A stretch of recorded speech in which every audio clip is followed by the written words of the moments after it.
Good morning, my name is Himanya. My name is Umasa. My name is Gauri. Today we are here to present tens and ones. A number is an arithmetic value used for representing the quantity and used for making calculations. All two-digit numbers are composed of tens and ones. For example, in the number 56, 5 at the tens place and 6 at the ones place. Here, each strip represents one ten and is comprised of 10 ones. The numbers 10, 20, 30, 40 can be written as 1 10, 2 tens, 3 tens, 4 tens and so on. We can show the number in 4 ways. First way is writing the number 43. Second way is writing the tens and ones. 43. 4 in tens place. Take fast. And 3 in ones place. Third way is arranging the strips. 10, 20, 30, 40, 41, 42, 43. The fourth way is expanded form of the number 43. 40 plus 3 is equal to 43. Thank you. My name is Siddhara. I am from Vamshidhar High School. Today I am explaining about mirror halves. It means one half is the mirror image of the other half. These are some examples. This is the half B. If you put a mirror here, it becomes full B. Half picture is the inside the mirror, half picture is the outside the mirror. This line is called line of symmetry. Line of symmetry. A line of symmetry is the line that divides a shape or an object into two equal and symmetrical parts. Now my friend Parni will continue. Good morning everyone, my name is Parni. I am from grade 3. Today I will show you some examples. Here's a half shape of plus. If I put a mirror here, it will be a full shape. Thank you. Now my friend Nida will continue.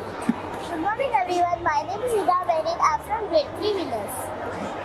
This is the mirror and this is the half picture of fish. I keep the mirror beside the half picture of fish with the full picture of fish. Half picture is outside the mirror, half picture is inside the mirror. And this is the next picture. It is star. I keep the mirror beside the star with the full picture of star. In the first it was half star. If we keep mirror, it becomes full star. And this is the diamond and this is the heart. Thank you. I am Riddhi from 8th Masterminds. Today I am going to tell about direct and inverse proportion. Direct proportion means that if one quantity increases, the other quantity will also get increased. And if one quantity decreases, the other quantity will also get decreased. For example, if 1 kg of apples cost 20 rupees, then 2 kg apples will cost 40 rupees. Here two quantities are getting increased. So it is direct proportion. Inverse proportion means that if one quantity get increased, the other quantity will get decreased. And if one quantity decreases, the other quantity will increase. For example, 2 laborers can finish the work in 1 day, whereas 1 laborer can finish the work in 2 days. This is about inverse proportion. Now my friend Tejasvi is going to continue telling about direct proportion. I'm Tejasvi. I'm here to explain about direct proportion example. This is a weighing machine. These are rice bags. When we pour the rice into these rice bags, the weight of the rice bags increases automatically at the same time, and also the rice quantity also increases. As you can see here, these are both equal to each other. This is about direct proportional example. Now my friend Siri is going to explain about inverse proportional. I'm Siri. I'm from 8th Masterminds, and this is an example of inverse proportion. So when the vehicle is going on the highway, when the speed is increased, the duration and the distance will be less. When it is passing on the normal road, the distance and the duration will be more. Thank you. My name is Nitin and my friend name is Shashank. Today we have done a model of algebraic identities. We know that algebraic expression is that the combination of the variables and also constants with the terms. It is called as expression.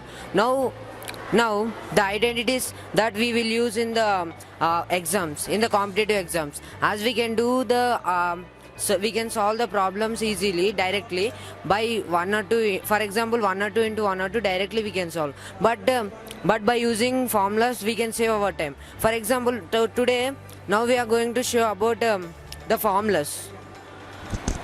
Our aim is to blow the LED when we keep a neutral wire or a live wire in the correct position.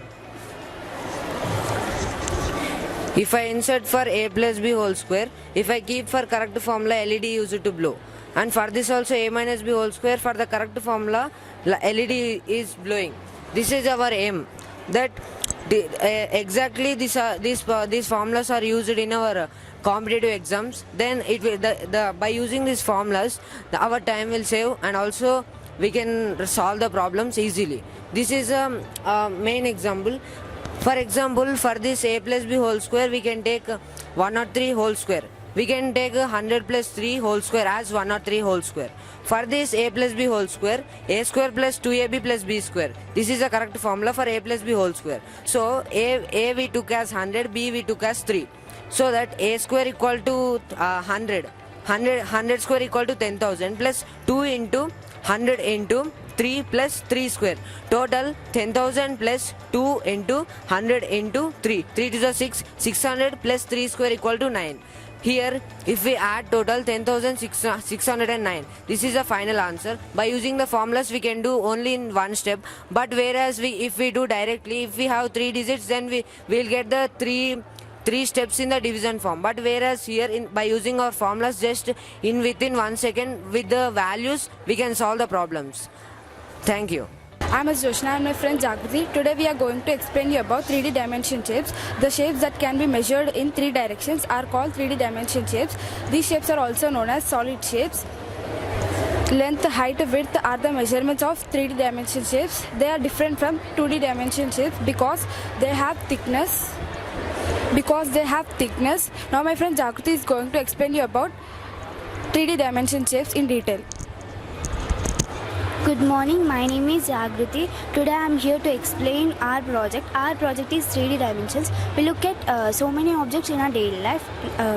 If we observe deeply or if we observe clearly, there are so many shapes which we can show as 3D shapes. So 3D shapes are different from 2D shapes. We made this project mainly for small children, like 5th, 6th children, because they don't know even what are 2D shapes. So when they go to higher classes, what do they learn? To get an idea for them, we made this project. So our main intention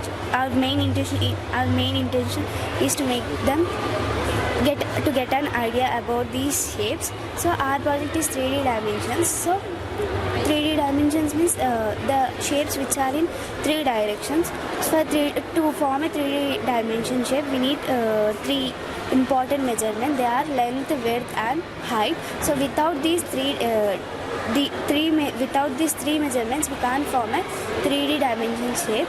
So to form a 3D shapes, we need some formulas which are important or necessary. So these are all the shapes which we found in our daily life if we observe clearly. So cube. This is the cube in our project. A cube is a solid shape with 6 faces.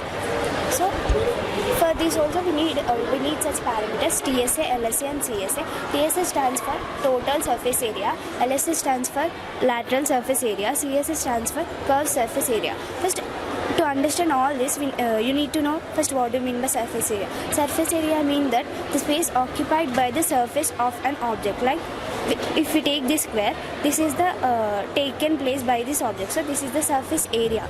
So this place is called as surface area. Then coming to CSA, curved surface area, a space occupied by an object curves. So the space occupied by the curves of an object or a particular object is called as curved surface area. Coming to lateral surface area, the sides of an object is called as lateral surface area. So to find out the total surface area, we need to add the area of base and add the area of curves of a particular object. So our main intention is to make small children to get an idea about the higher classes, to make them understand by our attractive project. So we made this intentionally. We had so many topics, but we took only this because of them. So Thanks for giving us this chance. We hope you like it. Thank you. I'm Dikshita. I'm K. Akshaya Reddy. I'm Raga Tanmay. I'm Digvisha. We are from 10th Aspirants T Telugu section. As a part of our math fair today, we decided to be our model on applications of trigonometry. Trigonometry is a branch in mathematics that deals with the sides and angles of a triangle. Father of trigonometry is Hipparchus, and the main concept of trigonometry is to measuring the height and distances of buildings. From the eye of an observer, we are going to observe the top of the building. This is called line of sight. And the line which is parallel to the earth's surface is called horizontal line. Angle of elevation. Angle of elevation is the angle between the line of sight and the horizontal line, where the line of sight is above the horizontal line. Angle of depression. Angle of depression is the angle between the line of sight and the horizontal line, where the line of sight is below the horizontal line. Today, we are going to find the height of this tower. That is, the distance from this pole to the building is 34 centimeters, and the angle we get when we see through this device known as clinometer is 55 degrees. And when we substituted these values in the tan ratios, we get that the height of the building is 23.8 centimeters. We did the same model with our school building with help of our maths sir, Ravikiran sir, and we found out that the actual height of the school building is approximately 19.3 meters. Thank you. My name is Ritvik and I am from 10th Aspirants Hindi, and today I am going to tell you about the applications of parabolic equations in the rocket science. See, when we launch the rocket doesn't travel in a straight path, it travels in a curved path, and this curved path we mathematically represent as parabola. And in order to calculate the length of the parabola, we have an equation, and that is y is equal to x tan theta minus gx square by 2u square cos square theta. And after we found the length of the parabola, now we need to find the height of the rocket from the earth. And imagine that the height of the rocket is here, and you need to find the length of the distance of the rocket from the earth. And there is another formula, and which is h is equal to v square sin square theta by 2g. Here v square is the square root of ux square plus uy square. And now, due to the initial velocity which we have given at the starting point, the rocket can travel to a certain point, and this point we call as maximum height. And in order to calculate the distance of the maximum height from the earth, there is another formula, which is capital H is equal to u square sin square theta by 2g. And here theta is the angle by which the rocket is being projected, and here y represents the length of the parabola. Thank you. We are the team members of the group Innovators, and we are here to explain about the topic quadrilaterals. A quadrilateral is a closed figure and a type of polygon which has 4 sides, 4 angles and 4 vertices. It is formed by joining 4 non-collinear points. The sum of the angles of a quadrilateral is always equal to 360 degrees. The word quadrilateral is derived from a Latin word quadra, which means 4, and laterals, which means sides. Here comes my friend Tejasvi to say about the perimeter of the quadrilateral. Now let's know about the perimeter of the quadrilateral. A perimeter is a distance covered by a boundary of a 2D shape. Since we know that a quadrilateral has 4 sides, the perimeter of this will be equal to the sum of all 4 sides. If ABCD is a quadrilateral, then the perimeter of this will be AB plus BC plus CD and plus DA. Now let's know the formulas of the quadrilaterals. The formula for square is 4 into side. The formula for rectangle is 2 into length plus breadth. The formula for rhombus is 4 into side. The formula for parallelogram is 2 into base plus side. The formula for kite is 2 into A plus B. Now let's know about the area of the quadrilateral by Jainika. Area of the quadrilateral is the total space occupied by the figure. The area formula for the different quadrilaterals are: area of the parallelogram is base into height, area of the square is side into side, area of the rhombus is half into diagonal 1 into diagonal 2, area of the kite is half into diagonal 1 into diagonal 2, area of the rectangle is length into breadth. So let me say some properties of quadrilaterals. This is trapezium, and it has 2 sides parallel. This is kite, and it has 2 adjacent sides are equal, and 2 adjacent sides are equal. It is parallelogram. It has 2 opposite sides are equal and parallel to each other. And this is rhombus. It is a type of parallelogram with all sides equal. This is rhombus, this is rectangle. It has two opposite sides equal, and it has all four right angles. And this is square. It has four right angles and all sides are equal. Therefore, we conclude that quadrilaterals are the shapes constructed by four line segments. It classified by different ways and different properties. I thank you all for listening to our projective seminar carefully and attentively. Thank you. My name is Varshika. This is Samita and this is Harshavardhini. Today we are going to do a project on transversal. Do you know what is a transversal? It's okay. My friend will tell you about it. A transversal is a line intersecting through two parallel lines at two distinct points. So it has 8 angles in total. Do you know what are they? I'll explain you what are the angles. You could just see this glowing lights are equal to each other. Angle 4 and angle 1 are alternate vertically opposite angles, and angle 5 and angle 4 are alternate interior angles, and angle 8 and angle 5 are alternate interior angles. In the same way, angle 1 and angle 5 are corresponding angles, and angle 4 and angle 8 are also corresponding angles. In this way, all the angles are equal. In the same way, other side is also equal. Thank you. My name is Santosh and his name is Abhishek. Today, with the help of this model, we're going to find the height of the building using trigonometric ratios. So trigonometry is a branch of mathematics which deals with the sines and angles of a triangle. So father of trigonometry is Hipparchus, and trigonometry is derived from the words tri, gonia and metron, which mean 3 angles measure. So there are 6 types of trigonometric ratios: sine, cosine, tan, cosec, sec and cot. So here are the trigonometric ratios of specific angles. And now I hand over the mic to Abhishek to explain the model and further calculations. This is the model, and we are going to find the height of the building is this. So actually trigonometry is basically for right angled triangles, and there is a specific ratio for every angle. So we are there is a line of sight which is known. Line of sight is the line which is drawn from an observer point to the object. So we are here using a laser light for observer point, and we are going to measure the whole building. So we got approximately 35 degrees, and for we have the distance between line of sight, the observer point to the building is 24 centimeters. After doing some calculations, we got the height of the building as 16.8 centimeters, which is exactly the same. Thank you. And my name is Gudia. She is my friend Chandana. Today's topic is trigonometry. Trigonometry founder is Hipparchus. It can applicable for only the right angle triangle. This is the right angle triangle. Adjacent opposite hypotenuse by tan theta formula. By tan theta formula, opposite by adjacent, we can find the height of tower.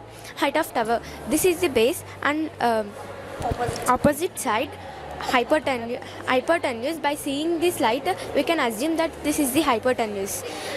This is the base. By using the base, tan theta formula, opposite by adjacent, we can find the tower height. Thank you. My name is Siri. My name is Yashashwini. We are from 10th Aspirants T. Today we are going to present a model on BPT theorem. BPT in full is basic proportionality theorem.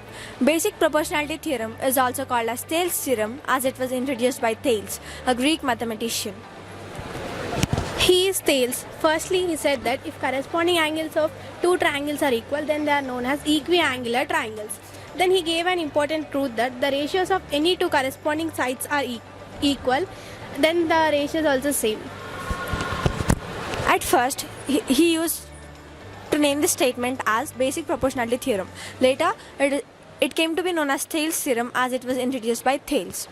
Basic proportionality theorem states that if a line is drawn parallel to one side of the triangle to intersect the other two sides in two distinct points, then the two sides are divided in the same ratio. Here, DE is the line which is drawn parallel to BD. Point D divides AB into two parts, AD and DB, and point T divides AC into two parts, AE and EC. Now, the measurement of AD is 12 centimeters and the measurement of BD is 2 centimeters. And the measurement of AE is 12 centimeters and ED is 2 centimeters. An important result of BPT is AD by DB is equals to AE by EC. Here, AD by DB is equals to 12 by 2, which is 6, and AE by EC is 12 by 2, which is also 6. And it is true with all it is true with all the numbers. And it's not that AD and AE are same, it's that they are divided in equal ratio. This is called as basic proportionality theorem or Thales theorem. Thank you.